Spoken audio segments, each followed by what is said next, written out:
listening to Over the Oxer podcast with Tracey Cole for all things to do with the mind for equestrians.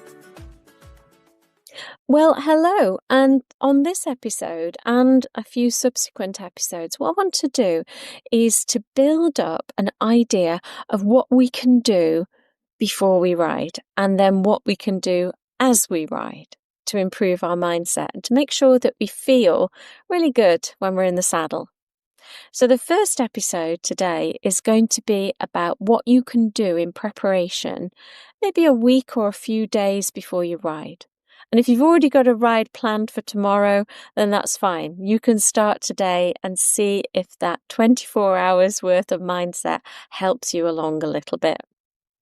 So many people only use mindset when they think they've got a problem. And that's fine. That works for some people. But for other people, a little bit like physical exercise, they need to keep doing a little bit every day. Otherwise, just like in physical fitness, you start to lapse a little bit. You're not quite as strong. You're not quite as fit. Your cardio is not quite as good. So the little bit of mindset really does go massively towards helping how you ride and how you think, and let's face it, how much you enjoy the ride.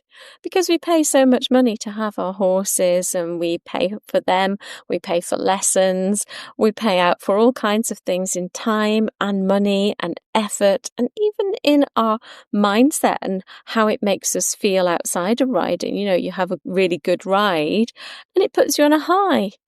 And then you have not such a good ride and maybe that doesn't make you feel too good. So it's incredibly expensive not to do mindset work.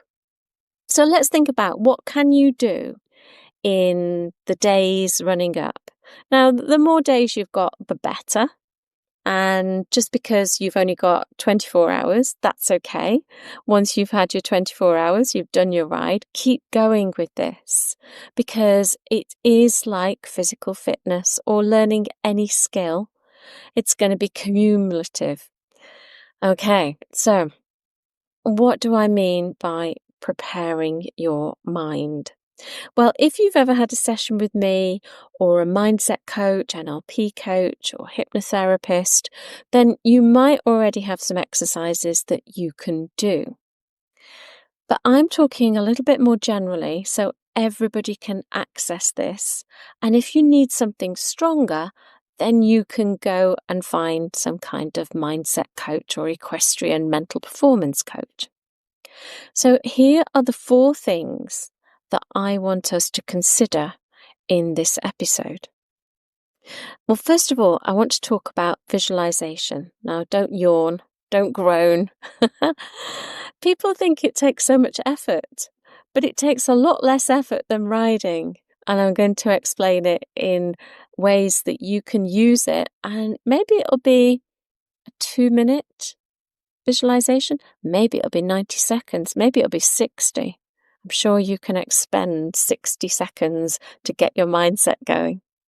The second thing I'm going to talk about is your language. Then I'm going to talk about routines. And then lastly, letting go of perfection. Okay, so our minds are like obedient little ponies.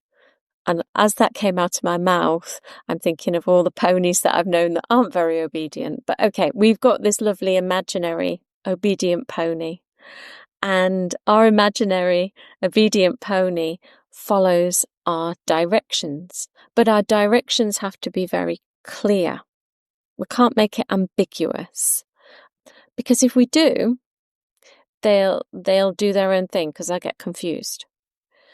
So, for instance, if you tell your brain, I don't want to mess up, then what your brain focuses on is that messing up.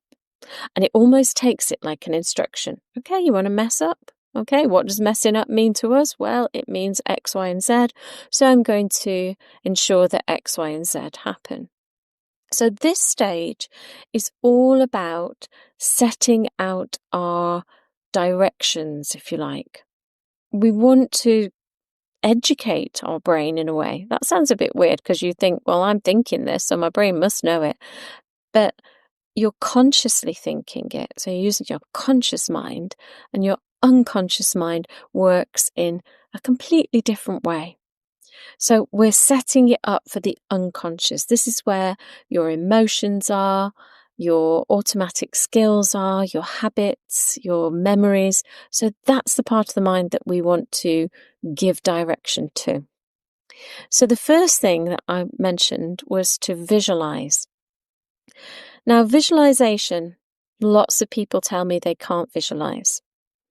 But if I tell you that when I used to visualize, I saw in black and white, and it was kind of foggy, it was very blurry. But with practice, I'm getting quite good.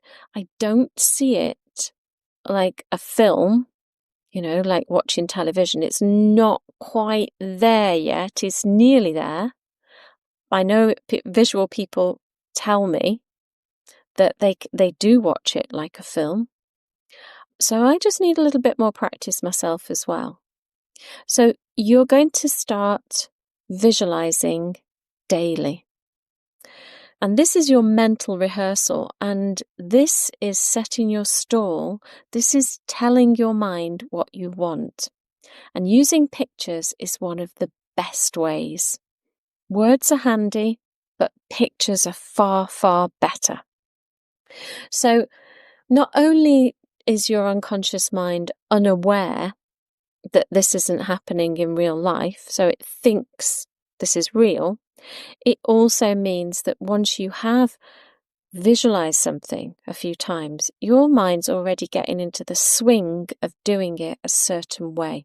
You're building a habit. So when you visualize, I would go into a riding position. So physically, you can close your eyes if you wish, if that makes it easier to see what you'd be seeing. Have your hands in a riding position, and you want to turn physically and move your body. You can move your legs. You can imagine that you're giving your horse a gentle squeeze with your legs. That adds to it. The next thing to think about is to imagine that you have a remote control in your hand, just like a television remote control, and you can start to increase the brightness if that makes it feel better and more real, more compelling. You can adjust the colour. So most people like it bright and colourful, but you may like it subdued and maybe even in black and white. Think about the focus as well. Imagine again that this is a different control that's on your remote, and you can start to sharpen it up. Most people find that the sharper the focus, the better they feel about what they're actually experiencing. So think about those things. Make it visually as compelling and as real as you can. And then think about the sounds. Because sounds kind of flesh out what's going on. It gives it a real perspective rather than the silence of, your own head kind of thing. So what sounds would you be hearing? Would it be footfall? Would it be birds? Would it be people chatting? Would it be other horses? Whatever it might be around your yard or whatever venue that you're riding at. Add a little sound in. And then get off and go on your ride. Think about, whilst you're doing this ride, what would you like to feel? We've talked about the sensations that you feel in your riding position and the aids that you're giving, but what would you like to feel in terms of emotions? Most people want to feel calm or motivated or successful. So think about what you would like to feel and start to imagine it. Almost like you're an actor. What would they be feeling if they had to act out confidence? And do it maybe for a minute. If you can manage 90 seconds, brilliant. If you can manage 2 minutes or longer, absolutely fantastic. The more you do it, the better it gets and the easier it gets. The next thing is to think about your language. So I've said that your brain is very obedient, but it's extremely literal. It's like talking to a 5-year-old child. You can't use irony, you can't use sarcasm, and you can't use subtle hints. So you couldn't, for instance, say, I hope I can ride well, because your mind starts to concentrate on that hope and that feeling of hope more than anything else. And you don't want a feeling of hope, because that's kind of, glass half empty, glass half full. I'm not quite sure what's going on. It's not clear. It's too ambiguous. So instead of saying, I hope I can do this, then you say, I'm looking forward to doing this. So watch your language during the week. What do you say to yourself? How do you describe yourself as a rider? Because that's what your mind actually thinks you are. So if you're self-deprecating and saying, oh, I'm not a very good rider, or, I've always been a bit nervous, or however you talk about yourself, even inside your own head, that's what your mind believes, because you've said it so many times, your mind's convinced now. So it has expectations that it may kind of bring into fruition. So change your language. And it'll feel a bit odd saying, I'm confident, I'm a happy rider, I love my horse, I love riding. Whatever you want to say, but just watch your language and watch the number of complaints that you make. Complaining about yourself, complaining about the yard, complaining about your horse, complaining about, they're digging up the field right next to the arena. Watch those things as well. Again, sounds really weird, sounds a bit petty, but it builds up this negativity. It builds up this I don't want to ride kind of feeling. So watch your language. The third thing to do during this week is to build a routine. What is your mini routine before you ride? What's your ritual? You might already have one. Might start with you putting your favourite knickers on or your brave pants, but it might be something else. It might be a few deep breaths. It might be looking at a photo on your phone where you're riding, or just looking at your horse on your phone. It may be having a cup of tea. It may be having a stretch, stretching out your hips or your shoulders, your collarbone, your clavicle, and it may be something like that. So whatever it is, think about that routine, and as you do the routine, start to think about how you want to feel, and tell yourself, I'm not riding yet. I'm not riding yet. Some people in this routine like to write down a word or a short phrase about what they're going to focus on. And then that just clarifies the only thing they have to think about. So the word could be confidence, or the word could be clear round, or it could be perfect centre line, or near perfect, 8 out of 10 centre line, whatever it might be. Because then the extraneous things that are around us, whilst we're still very aware of them, we've got all our 5 senses and we've got our flight and fight if we ever need it, then we can almost think of those as unnecessary because we've got our word.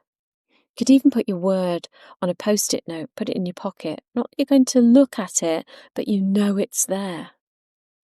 The last thing in our pre-ride section is to let go of perfection. So in this stage before you ride, it's gaining mindset momentum. It's not micromanaging. We're building curiosity and we're building a routine. The first time you do these 4 things, it may not be that you have the perfect ride. It may not be that you see massive changes, But it tells you then that you need to tweak something along the lines. So thinking about this not being like able to control everything because you've done this work beforehand, and not criticizing yourself if perhaps it does need tweaking. But this is a longer term thing. This is how we get that mindset that we want.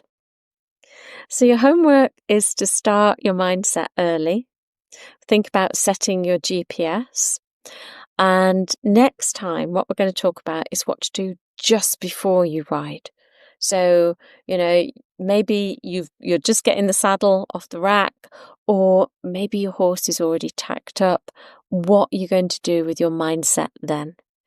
So I hope this has been really useful.